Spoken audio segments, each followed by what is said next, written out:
Antes da coroa, existe o processo. Antes do trono, existe o deserto. A história de Davi, um dos maiores reis que já existiu, não começa com palácios e exércitos, mas no silêncio dos campos, no meio do nada, onde ninguém estava olhando. Essa é uma história sobre a jornada que acontece antes da promessa se cumprir. E talvez, enquanto você ouve, perceba que a sua história tem muito em comum com a dele. É uma jornada sobre ser moldado no anonimato, para poder brilhar no propósito. Vamos voltar ao início de tudo. Em Belém, vivia uma família com muitos filhos. Quando o profeta Samuel chegou, enviado por Deus para ungir o futuro rei de Israel, todos os filhos foram apresentados. Os mais altos, os mais fortes, os mais imponentes, mas nenhum deles era o escolhido. O profeta perguntou: acabaram-se os jovens? Foi então que o pai se lembrou: sim, ainda falta o menor, aquele que está cuidando das ovelhas. Davi, o filho esquecido, aquele que não foi nem chamado para o evento mais importante da família. Era nesse jovem, invisível aos olhos dos homens, que Deus via um rei. Enquanto o mundo valoriza a aparência, a força e o status, Deus olha para o que ninguém mais pode ver: o coração. A sua primeira lição não foi em um campo de batalha, mas na solidão de ser esquecido, onde aprendeu que o seu valor não vinha da aprovação dos outros, mas do olhar de Deus. Imagine a cena: o velho profeta Samuel, com um chifre cheio de óleo, se aproxima daquele jovem pastor. Na frente de todos os seus irmãos que antes o desprezaram, Samuel derrama o óleo sobre a cabeça de Davi. Naquele momento, ele foi ungido.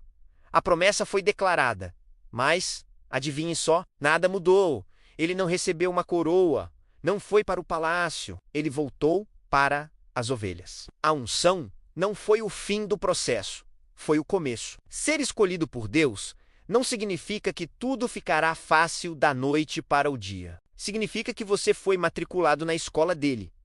A unção era a promessa, mas o campo era a sala de aula. E Davi tinha muito o que aprender antes de estar pronto para o que Deus tinha preparado para ele. A promessa era certa, mas o tempo ainda não era chegado. O que Davi fazia enquanto esperava? Reclamava? Questionava a Deus? Não. Ele transformou o deserto em sua universidade particular. Lá, no silêncio dos campos, ele não era apenas um pastor, ele era um guerreiro. Enfrentou leões e ursos para proteger seu rebanho, aprendendo a lutar não com um exército, mas com sua própria coragem e a força que vinha de Deus. Ele também se tornou um artista. Com sua harpa, compunha canções, os salmos que lemos até hoje. No anonimato, ele desenvolveu uma intimidade com Deus que ninguém mais tinha. Ele aprendeu a ouvir a voz de Deus no som do vento, a encontrar refúgio na presença dele. Cada desafio, cada canção, cada dia solitário estava forjando o caráter do futuro rei. O campo não foi um atraso, foi a escola de Davi. Foi lá que ele aprendeu que a verdadeira força não está na espada, mas na confiança em Deus. E então, o primeiro grande teste público chegou. Um gigante, Golias, afrontava uma nação inteira. Enquanto soldados experientes tremiam de medo, Davi, o jovem pastor, se apresentou. Ele não olhou para o tamanho do gigante, ele olhou para o tamanho do seu Deus.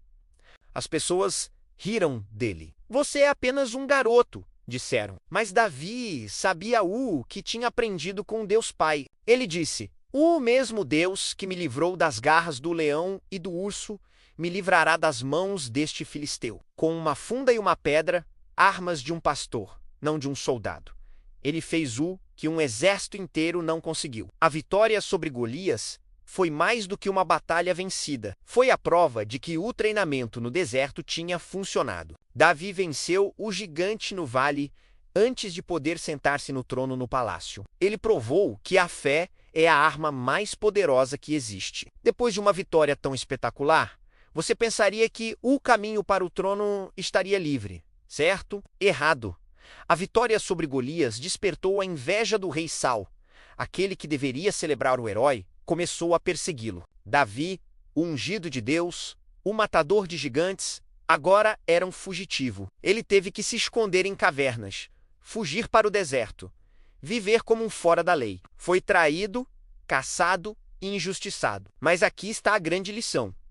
Nem toda perseguição é sinal de derrota. Às vezes, a perseguição é a ferramenta de Deus para nos refinar. Na fuga, Davi aprendeu sobre misericórdia, sobre perdão, sobre liderança. Ele teve a chance de se vingar de Saul, mas não o fez. Ele entendeu que o trono pertencia a Deus, e somente Deus poderia dar e tirar.